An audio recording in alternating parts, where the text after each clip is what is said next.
दोस्तों स्वागत है आप सभी का हमारे YouTube चैनल में। आज हम सॉल्व करेंगे एनटीपीसी का पार्ट नंबर 89। इससे पहले 88 पार्ट हो चुके हैं दोस्तों। अगर आपने नहीं देखा तो चैनल के प्लेलिस्ट में आप चले जाइएगा, वहां से आप सारे पार्ट्स देख सकते हैं। दोस्तों प्रीवियस ईयर अगर आप लगा लेते हैं तो आपको एक्चुअल आइडिया लग जाएगा कि 2024 की वैकेंसी में किस टाइप के क्वेश्चंस पूछे जाएंगे और किन किन टॉपिक पर आपको फोकस करके चलना होगा, ताकि आपका एक सीट पक्की हो सके, आपका सिलेक्शन श्योर हो सके। तो दोस्तों ये हम पार्ट करेंगे आज 5 मार्च 2021 को जो पेपर आया था उसको हम करेंगे, जो कि लेटेस्ट एनटीपीसी का पेपर है, पूछा गया था, उसको आज हम सॉल्व करेंगे। जहां से हमने क्वेश्चन छोड़े थे उसके आगे से हम स्टार्ट करेंगे। तो चैनल पे अब तक नए और चैनल को सब्सक्राइब नहीं किया है दोस्तों, तो रेलवे की बेहतर तैयारी के लिए, प्रीवियस ईयर के लिए आप इस चैनल को सब्सक्राइब कर लीजिए। यहाँ पर आपको सारे टाइप के प्रीवियस ईयर मिलेंगे, चाहे NTPC, group D, LP technician, सारे के सारे मिलेंगे और सबकी अलग से प्लेलिस्ट है, आप चेक कर लीजिएगा। चलिए शुरुआत करते हैं आज की इस वीडियो की। आज का पहला क्वेश्चन है, क्योंकि इससे पहले हम करवा चुके थे, आज शुरू करेंगे नेक्स्ट क्वेश्चन से। उस संख्या का चयन कीजिए जो निम्नलिखित समीकरण में प्रश्न चिन्ह के स्थान पर आ सकती है। तो देखो ऐसा समीकरण दिया है, मैं इसको थोड़ा सा जूम करता हूँ। देखो ये लिखा हुआ है 47 की पावर 7.5 भागे 47 की पावर ऐसे करके, और 47 का ही खेल है, सब में बेस 47 है। तो पहले आप इन दोनों को सॉल्व करो, क्योंकि भाग वाले को हम पहले निपटाएंगे। ठीक है, तो थोड़ी देर के लिए आप 47 यहाँ लिखा है, 47 यहाँ लिखा है, तो पहले मैं 7.5 की बात करता हूँ जो पावर पे है। तो 7.5 है, तो 0.5 है, तो पॉइंट हटाएंगे तो नीचे 10 आएगा। 5 से काटेंगे, 5 एक कम 5, 2 पचम 25 और 5 दूनी 10, यानी कि 15/2 आएगा। तो यहाँ से देखो ये लिखा है 15/2, तो इसको मैं कह सकता हूँ कि 15/2 लिखा है। ठीक है, अब 47 को थोड़ी देर के लिए हम छोड़ देते हैं। अब इस 47 को भी थोड़ी देर के लिए छोड़ेंगे, लेकिन देखो यहाँ पर लगा है भाग। भाग को जब हम इंटू में चेंज करते हैं तो पावर माइनस हो जाती है। इसका मतलब मैं अच्छा पूरा ही लिख देता हूँ, आपको कंफ्यूजन ना होने लगे। 47 की पावर 15/2 है, और यहाँ पर लिखा था भागे में 47 की पावर 3/2 है, ये लिखा था। अब इसको हम लिख सकते हैं 47 की पावर 15/2 इंटू 47 की ही पावर, यहाँ पर माइनस लग जाएगा। क्यों? क्योंकि हमने डिवाइड को इंटू में चेंज किया है, तो माइनस का 3/2 हो जाएगा। समझ गए आप? जब हम गुणा करते हैं और बेस सेम होता है, जैसे देखो 47 की पावर है, यहाँ भी 47 की पावर है, तो इन दोनों पावर को हम आपस में क्या करेंगे, जोड़ देंगे। ठीक है, तो 47 नीचे वाले अभी छोड़ो थोड़ी देर के लिए, ये हम कहेंगे 15/2 माइनस 3/2, यहाँ समझो। तो ये लिखा है 15/2 माइनस का 3/2। ठीक है, अब यहाँ पर इसको करेंगे तो एलसीएम सेम आएगा, तो 15 माइनस का 3/2, तो 15 में से 3 गया तो आएगा 12/2। 2 एक कम 2, 2 छक्के 12, 6 आएगा। इसका मतलब यहाँ से क्या हो गया कि इस पूरे का मतलब यहाँ से यहाँ तक 47 की पावर आ गया 6, गुणे में ये लिखा था 47 की पावर माइनस का 3, फिर वही करना है। तो 47 की पावर हो जाएगा कितना, 6 माइनस का 3, बराबर में जो अंडर रूट के अंदर 47 है उसको रहने दीजिए, या फिर देखो अंडर रूट अगर हम हटाएंगे यहाँ से तो पावर में 1/2 लिख सकते हैं।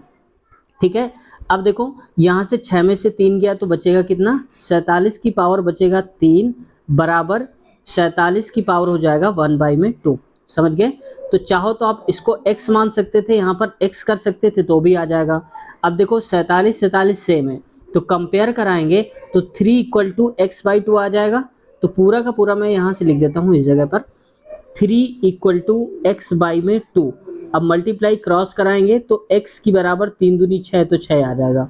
ऑप्शन नंबर पहला वाला सही उत्तर हो जाएगा। ठीक है, अब आपको पेपर में इतना डिटेल से नहीं करना, आपको शॉर्ट ट्रिक अपनानी है। इसको पहले फ्रैक्शन कर लेना, डिवाइड है तो दोनों को माइनस कर देना, और ये माइनस वाला इसको भी प्लस कर देना, माइनस माइनस माइनस ही होगा, और यहाँ पर 1/2 करके डायरेक्ट आप कर सकते हैं। ठीक है, आगे बढ़ते हैं नेक्स्ट क्वेश्चन की तरफ। अगला क्वेश्चन हमारा क्या बोल रहा है कि उस विकल्प का चयन कीजिए जिसका तीसरे पद के साथ वही संबंध है जो दूसरे पद का पहले वाले से है। जैसे देखो अंतरिक्ष का जो संबंध है अंतरिक्ष यात्री से है, वैसे प्रयोगशाला का संबंध किससे हो जाएगा, वैज्ञानिक से। क्योंकि अंतरिक्ष यात्री अंतरिक्ष में जाते हैं, उससे प्रयोगशाला में कौन रहता है, वैज्ञानिक जो खोज करते हैं।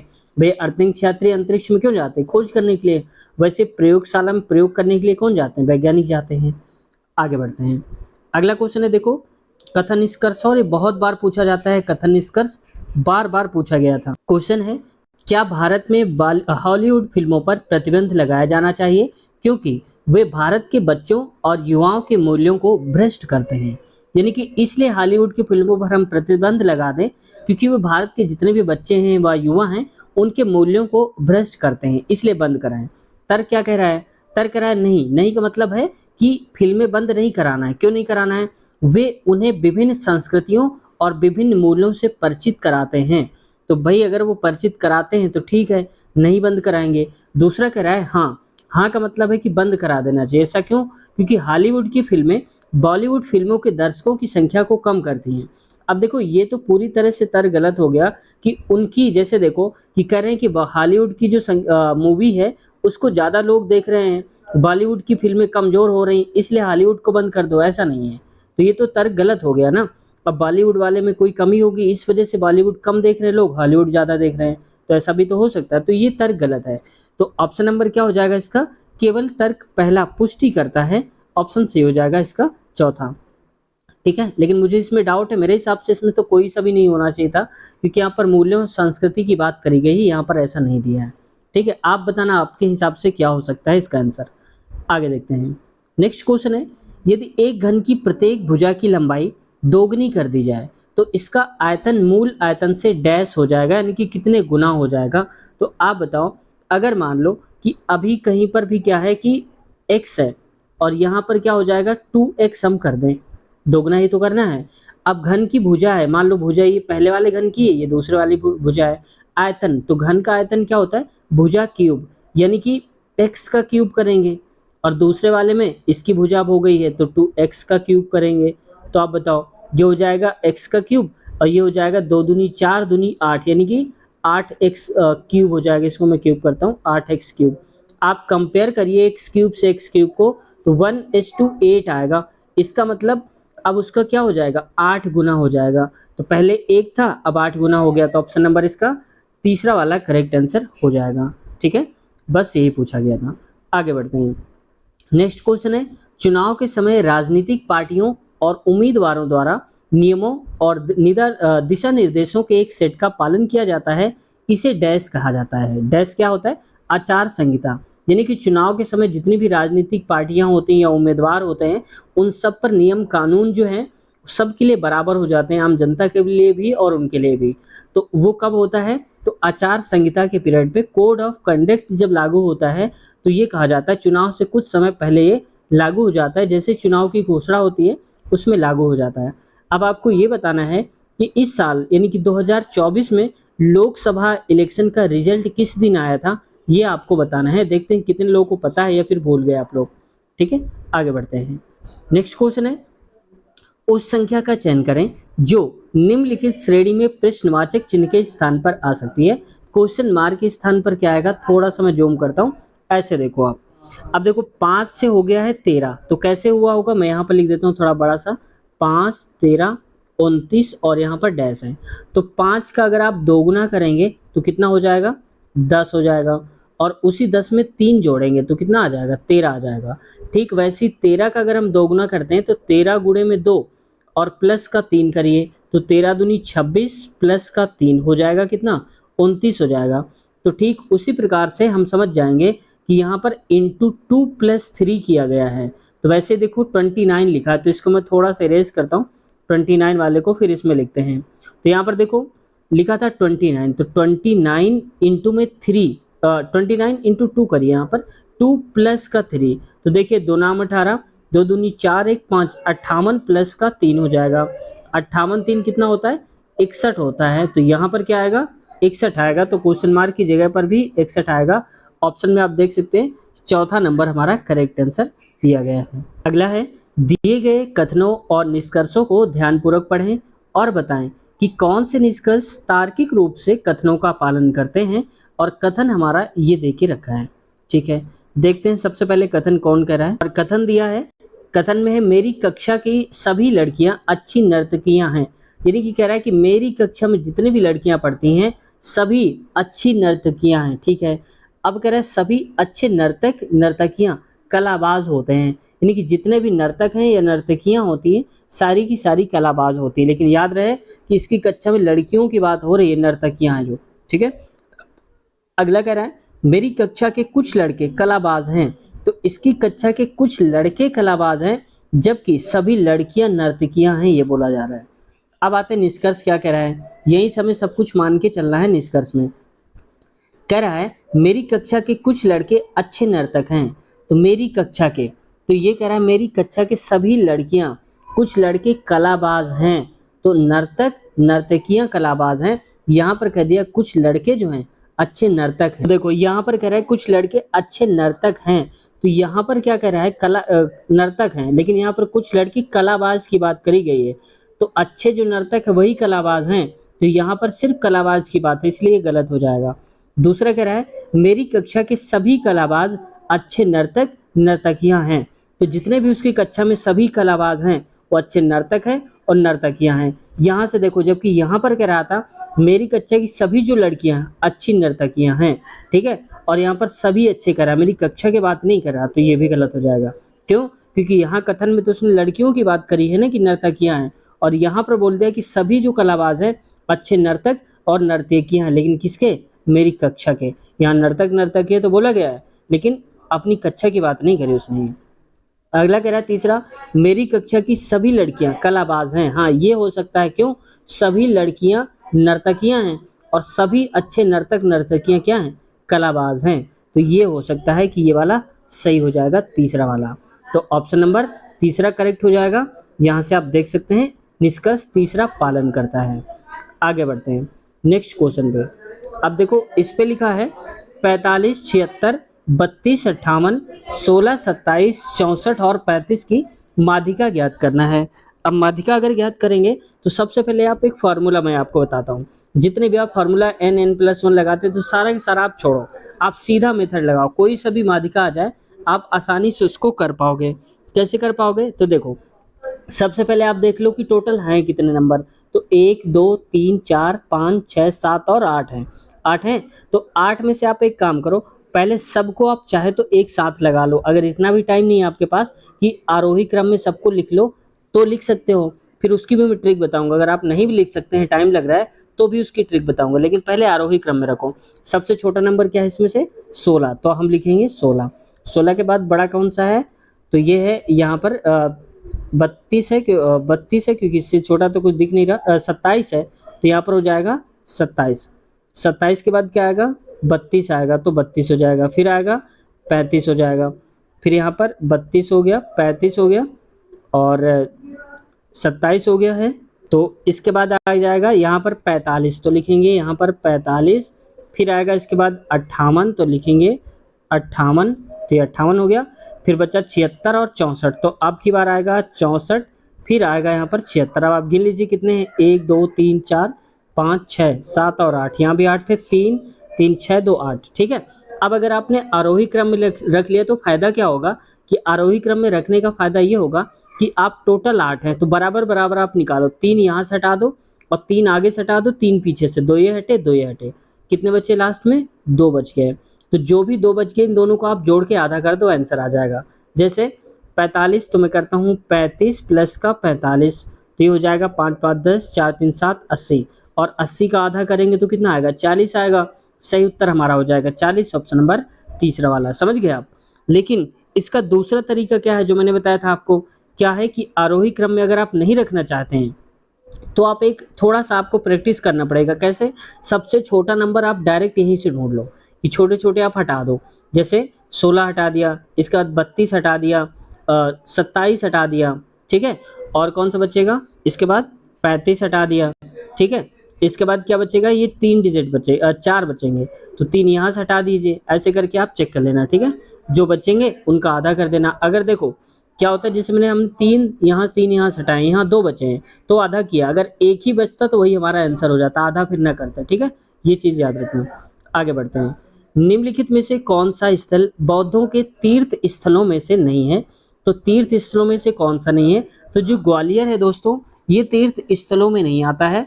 यहाँ पर है कौन सा? ग्वालियर। अब देखो बोध गया जो है, बोध गया में गौतम बुद्ध ने ज्ञान की प्राप्ति करी थी, ठीक है, याद रखना। और ये बोध गया पड़ता कहाँ पर है? बोध गया है बिहार में। हमारे जो दोस्त लोग बिहार से देख रहे होंगे वो जानते होंगे, और बहुत से लोग बोध गया से परिचित भी होंगे। तो उनको ज्ञान की प्राप्ति गौतम बुद्ध को कहाँ पर हुई थी? बोध गया में हुई थी। वहीं पर सारनाथ जो है, सारनाथ में उन्होंने पहला उपदेश दिया था, यानी कि प्रथम उपदेश ये पूछा जा चुका है कि प्रथम उपदेश कहाँ पर दिया था गौतम बुद्ध ने? तो सारनाथ में दिया था। और ये सारनाथ है कहाँ पर? तो ये वाराणसी में है, ये भी आप याद रखेंगे। ठीक है, साथ ही साथ ग्वालियर की बात करें तो ग्वालियर पड़ता है मध्य प्रदेश में, जहाँ जहाँ से इनका कोई नाता नहीं है। वहीं कुशीनगर की अगर हम बात करते हैं तो कुशीनगर में ये पड़ता है उत्तर प्रदेश में, और कुशीनगर में ही इनकी मृत्यु हुई थी। किसको? बुद्ध जी की मृत्यु हुई थी, गौतम बुद्ध की मृत्यु हुई थी कुशीनगर में। यानी कि ये बात तो समझ गए आप कि बोध गया में ज्ञान मिला था, पहला उपदेश सारनाथ में दिया था, और मृत्यु हुई थी इनकी कुशीनगर में। ये चीजें पूछी जाती हैं। आगे बढ़ते हैं नेक्स्ट क्वेश्चन पे। अगला है, दो संख्याओं का मासा यानी कि HCF 4 है तथा उनका गुणनफल 48 है, तो संख्याएं ज्ञात करना है। तो देखो, ऐसे क्वेश्चन को अगर आप ऐसे लगाने बैठेंगे ना तो आपको टाइम लग जाएगा। आप ऑप्शन से उठाओ, मासा 4 कह रहा है तो ऐसी दो संख्याएं बतानी है और गुणनफल करने पर 48 आना चाहिए। तो देखो, आप इनका अगर गुणनफल करेंगे तो कितना आएगा? 8 चौक 32 आएगा, 48 चाहिए हमको। फिर देखो, यहाँ से करेंगे तो ज़्यादा हो जाएगा, 4 चौक 16, 4 दूनी 8, 1 9 96 हो जाएगा, नहीं चाहिए हमको। अगला देखो, यहाँ पर अब इनका HCF जो है वो 4, देखो 12 और 16, तो HCF तो आप कह सकते हो 4 3 12, 4 चौक 16 आ रहा है 4, लेकिन गुणा करने पर 48 नहीं आएगा ना, क्योंकि 12 गुणे 16 करेंगे तो वो 150 के ऊपर चला जाएगा। ठीक है, तो बस लास्ट ऑप्शन क्या बचा हमारा? ये। अब पेपर में आपको क्या करना है कि अगर आपको ये पता चल जाए 100% कि पहला, दूसरा और तीसरा नहीं सही है, तो लास्ट वाला बचा हुआ जो ऑप्शन होगा वही सही होगा। या कहीं पर भी आपको ऐसा लगता है कि लास्ट, फर्स्ट, सेकंड या 3 कोई 100% है जो सही नहीं है, तो चौथा जो भी बचा हुआ होगा वही हमारा राइट आंसर हो जाएगा। ठीक है, तो आगे बढ़ते हैं नेक्स्ट क्वेश्चन की तरफ। अगला क्वेश्चन है, लाल बाल पाल नाम से प्रसिद्ध स्वतंत्रता सेनानी क्रमशः किन भारतीय राज्यों से संबंधित थे? ठीक है, तो देखो, जो लाल थे इनका संबंध पंजाब से, बाल से महाराष्ट्र, और पाल जो हैं बंगाल से संबंध था। अब इनका कई बार फुल फॉर्म पूछ लिया जाता है। बाल से बाल गंगाधर तिलक, बिपिन चंद्र पाल, और जो लाल है, ये लाल का आप बताना कि लाल का फुल फॉर्म क्या है। अगर तीनों आप लिख सकते हैं तो तीनों लिखकर बताइएगा, मैं उनको ज़रूर एक बार रिप्लाई दूंगा, जितने भी लोग कमेंट्स करेंगे। ठीक है, आगे बढ़ते हैं। एक चीज़ आप बताओ कि महाराष्ट्र के इस वक्त जो उथल पुथल चल रही है, काफ़ी हाईलाइटेड है चुनाव को लेकर के, तो महाराष्ट्र के जो CM है इस वक्त वो कौन है? देखते हैं कितने लोग बता पाते हैं। आगे बढ़ते हैं नेक्स्ट क्वेश्चन पे। साधारण पदार्थों से स्वयं भोजन बनाने वाले जीवों को डैश कहा जाता है? तो स्वयं जो भोजन बनाते थे उनको स्वपोषी करते हैं, यानी कि ऑटोट्रॉप्स बोलते हैं। ऑटो का मतलब ही होता है सेल्फ, सेल्फ मतलब स्वयं से बनाते हैं।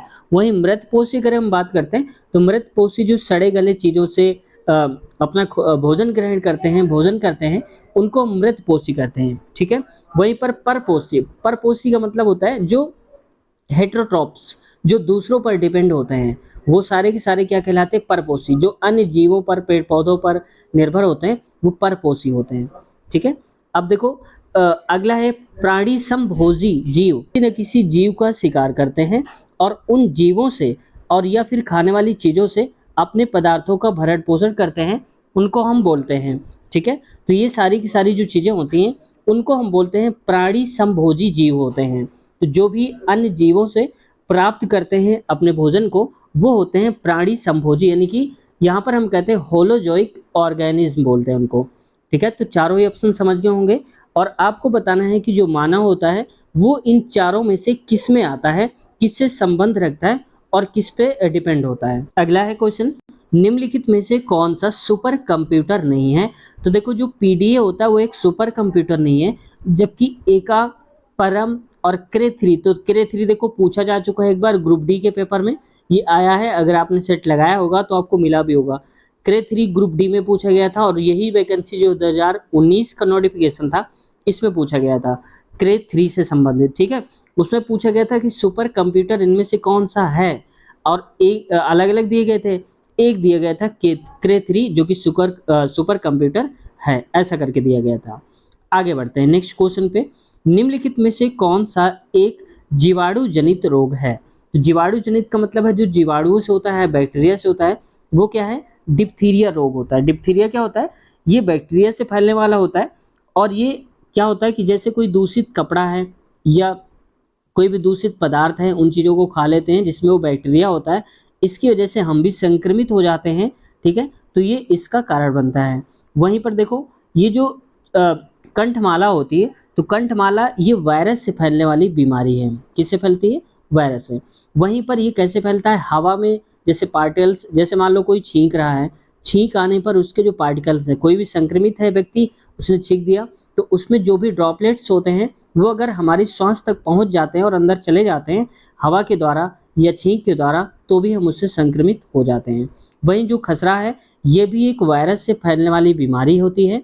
और इसको ये कैसे फैलती है, जैसे बलगम होता है गले वाला या फिर नाक वाला, कोई भी बलगम है, उससे फैल जाता है। उसमें जो वायरस रहते हैं, उसकी वजह से लोग दूसरे भी दूषित हो जाते हैं। और इसमें क्या होता है कि वायरल फीवर आता है, बुखार आता है और दाने टाइप में पड़ जाते हैं, जिसमें खुजली होती है और जलन भी होती है। वहीं अगर छोटी माता की हम बात करते हैं, जिसको हम बोलते हैं चिकन पॉक्स, ये भी आप याद रखना, कई बार पूछा जा चुका है। एक बार तो ऐसा होता है कि छोटी माता लिख कर नहीं आता, छोटी चेचक, चिकन पॉक्स लिख करके आता है, तो भी आप इसको समझेंगे कि एक ही नाम है। तो यहाँ पर क्या होता है, इसमें भी ठीक वैसे ही होते हैं कि दाने पड़ जाते हैं और छाले पड़ जाते हैं लाल लाल से, और बहुत ज़्यादा पेन का कारण बनते हैं। तो समझ गए होंगे आप इन तीनों के बारे में। और डिप्थीरिया भी मैंने बता दिया आपको, ये किससे संबंधित होता है, ये बैक्टीरिया से फैलता है। बाकी सारे जो 3 ऑप्शन दिए गए हैं ऊपर वाले 1, 2, 3 करके, ये सारे के सारे वायरस से फैलने वाले रोग होते हैं। आगे बढ़ते हैं नेक्स्ट क्वेश्चन पे। अगला क्वेश्चन है, संस्कृत भाषा किस भाषा परिवार से संबंधित है, यानी कि जो संस्कृत भाषा का उद्गम हुआ है वो किस भाषा परिवार से हुआ है।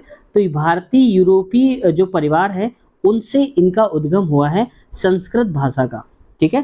तो देखो ऐसे क्वेश्चंस जो होते हैं, अगर आपने नहीं भी पढ़े होंगे और दोबारा कभी क्वेश्चन रिपीट हुआ, तो आप आसानी से इन क्वेश्चंस का जवाब दे पाएंगे। और कब दे पाएंगे, जब आप इनको सही ढंग से पढ़ेंगे और रिपीट होगा। तो इसलिए ऐसे क्वेश्चंस पढ़ना बहुत ही ज़रूरी हो जाता है, कि बुक में तो नहीं मिलते ज़्यादातर, लेकिन ऐसे क्वेश्चन रिपीट होते हैं तो आप कर ले जाएंगे।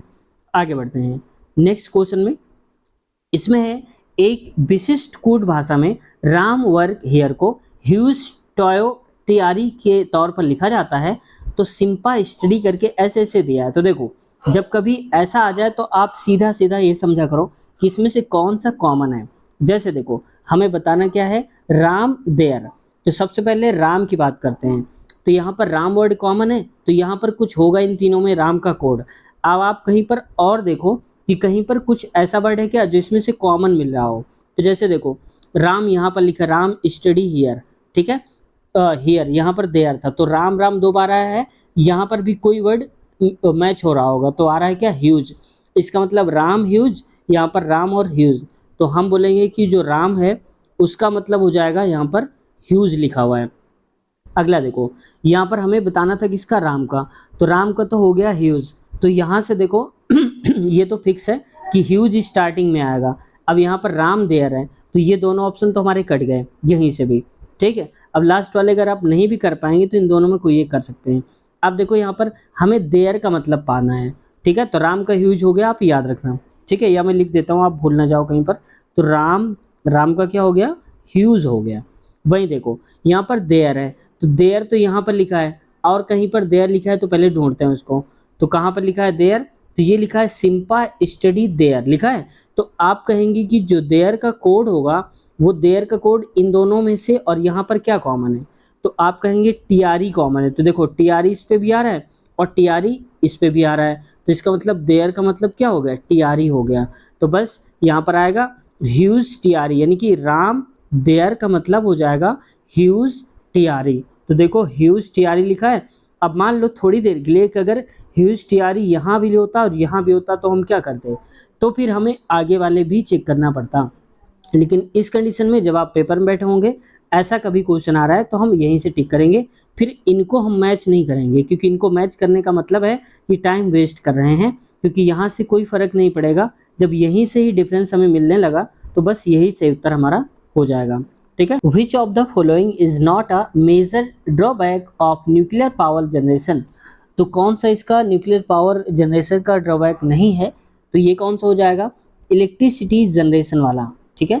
जबकि रिस्क ऑफ एक्सीडेंटल लीकेज का होता है, न्यूक्लियर रेडिएशन का भी रिस्क होता है, तो ये ठीक है। हाई कॉस्ट ऑफ इंस्टॉलेशन, क्योंकि इसको स्थापित करने में बहुत ही लंबा खर्च आता है, तो ये भी सही है। अगला storage and disposed of used fuel, इसमें भी होता है क्योंकि इसको स्टोरेज भी करना होता है, डिस्पोज भी करना होता है, ठीक है, डिस्पोजल भी होता है, तो ये तीनों सही है। जबकि इलेक्ट्रिसिटी जनरेशन जो है विद्युत निर्माणक, ये गलत हो जाएगा इसमें, ठीक है, विद्युत उत्पादन। अगला क्वेश्चन है, नेक्स्ट क्वेश्चन में कहा जा रहा है चक्रवृद्धि ब्याज पर उधार दी गई 6000 उधार ली गई 6000 की धनराशि 3 वर्षों में बढ़कर 7986 हो जाती है, ब्याज दर हमें ज्ञात करना है। मतलब देखो, लिया था 6000 और बढ़कर कितनी हो जाएगी 7986, तो आप बताओ बढ़ कितनी गई होगी, वो भी 3 साल में बढ़ गई है।